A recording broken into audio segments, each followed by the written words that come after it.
What's up, guys? It's the Odds Couple. We're back with Week 1 picks. Yes, NFL season is here. Yes, it is. Happy holidays. We tomorrow actually, right? Is the first tomorrow. days the Ravens game is tomorrow. Now that we got our days right, yep. If you watched the last episode, we were a little jumbled up because of the holiday. So we know tomorrow now is Thursday and the Ravens game, so we'll definitely be watching that. But we are back giving you Week 1 picks. So the first game you have a pick for is Raiders at Chargers, right? Yeah. Let's go with our top 5. These are my 5 favorite picks as far as actual games. Top 5 picks. Yeah. We're doing 5. We're not doing all the games. We like that a little better. So I think they like that a little better. Bigger episodes. Not so much for you to sit through. But yeah. Game 1. Raiders Chargers, you said? Yep. So I like the Raiders getting 3 here. Their last matchup last season, obviously it's a different year, and all these games are honestly going to be kind of a crapshoot for at least week 1 or the first couple weeks. But last time they faced each other, the Raiders blew them out. It was that 42-point win. Antonio Pierce is 5-4 since taking over as head coach. They played a lot better. They had one game where they lost by double digits to the Chiefs. Other than that, even their losses were one-possession games. Yes, they've had a quarterback issue, but honestly, I think Gardner Minshew is a little underrated. Like, he's not as bad as people realize. So, I don't know. It's another reason that even in fantasy, people are worried about Devontae Adams, and I kind of like his situation with Gardner Minshew throwing the quarterback rather than like Jimmy Garoppolo last year. So, Raiders want to run the ball. Chargers were below average, maybe middle of the pack against the run last year. They obviously lost a ton on offense. No Austin Eckler anymore.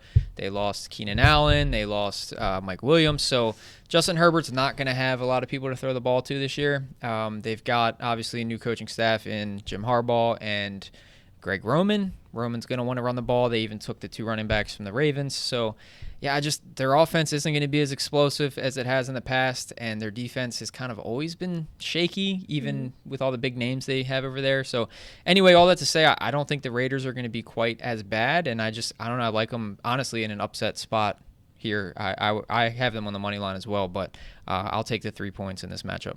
All right, cool. So game number 2, we're doing Panthers at Saints. Yeah, right? Saints at home in the Superdome. Obviously, the Panthers were NFL's worst team last year. It's not that I love the Saints this year so much. I'm not a huge Derek Carr fan. But that said, again, starting off at home, they added a couple pieces.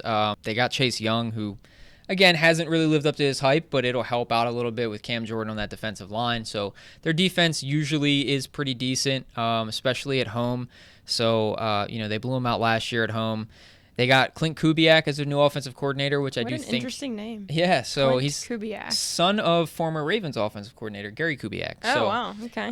So anyway, I think that will help the offense. He just came over from the Niners last year, who obviously went to the NFC Championship game.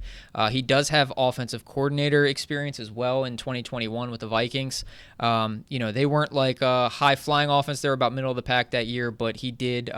They actually did lead the league in least amount of turnovers, so hopefully that helps Derek Carr with his crazy turnover sometimes. But anyway, I do like them in this spot against a bad Panthers team. They didn't really add a whole lot. I know they got Deontay Johnson, and they have a new head coach in Dave Canales, but they're going to look to run the ball a lot. The Saints aren't the easiest team to run on.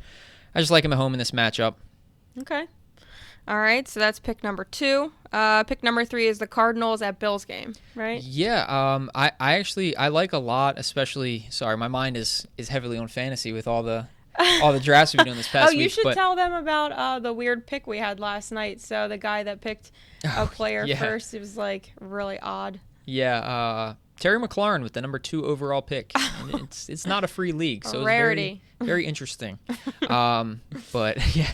Sorry. But anyway, I was saying that I actually like a handful of the Cardinals players this year in fantasy, so that was on my mind. But that being said, healthy Kyler Murray. They drafted Marvin Harrison Jr., obviously. They've got Trey McBride coming back, who's, had a breakout season last year, pretty legit pass-catching tight end. I know they got Zay Jones, who's suspended, but Greg Dortch is going to step up into the slot, and again, fantasy owners would know him for a couple out of the blue weeks in the past. But yeah, I think their offense isn't going to be that terrible this year.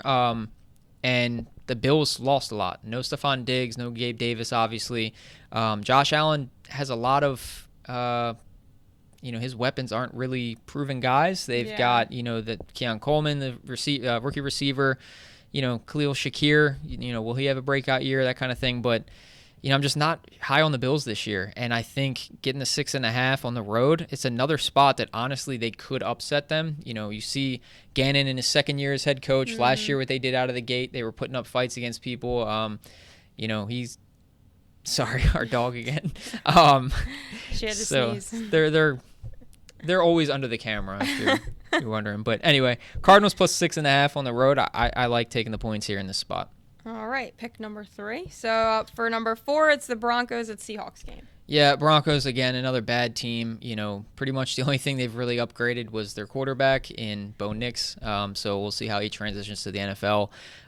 But Seahawks, on the other hand, they got Mike McDonald, who I think is honestly like the biggest addition of the offseason, including players. So obviously former Ravens defensive coordinator, best DC in the league last year.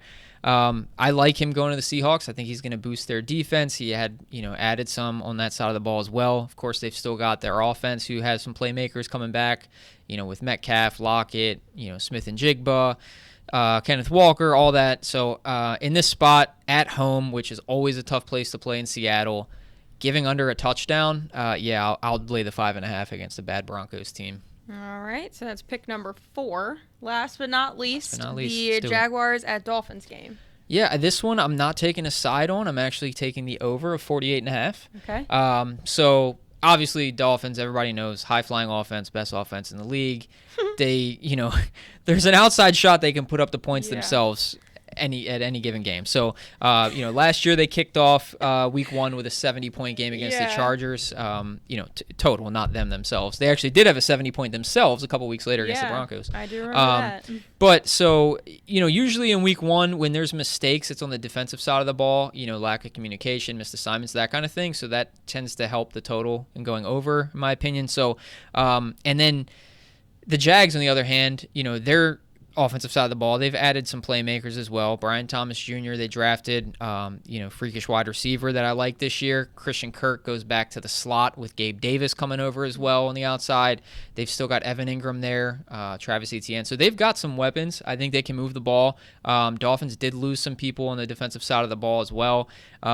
Last year, neither defense was great. The Jags were 17th, and Dolphins were 22nd in points allowed per game last year. So, or in total points allowed. So, Dolphins also added a guy I like in Jalen Wright. For you fantasy owners out there, if he's somehow not owned in your league, they've got Achane, who's a home run hitter, and of course they got Mostert there. But those guys, if they get hurt, they have another guy who had blazing speed in the combine, who can step right into that offense. So, I'll take the total over 48.5 in this. All right, so that was all 5 of our week 1 picks. Top 5. Top 5. Feels so good to be back at this. It's just. So I didn't realize, this is gonna sound silly, but I should have probably known that the Ravens were playing the Chiefs. I didn't realize until I was at work today, and somebody said it because I was like, "Oh, the Ravens game is tomorrow," and they were like, "Aren't they playing the Chiefs?" And I was like, I'm not sure. And then we looked it up. Yeah. And I was like, oh, gosh, that means we're going to have the whole Taylor Swift thing probably. I don't know if she'll be at the game, but, back to that whole shenanigans. We're not going to mention that on this podcast this year.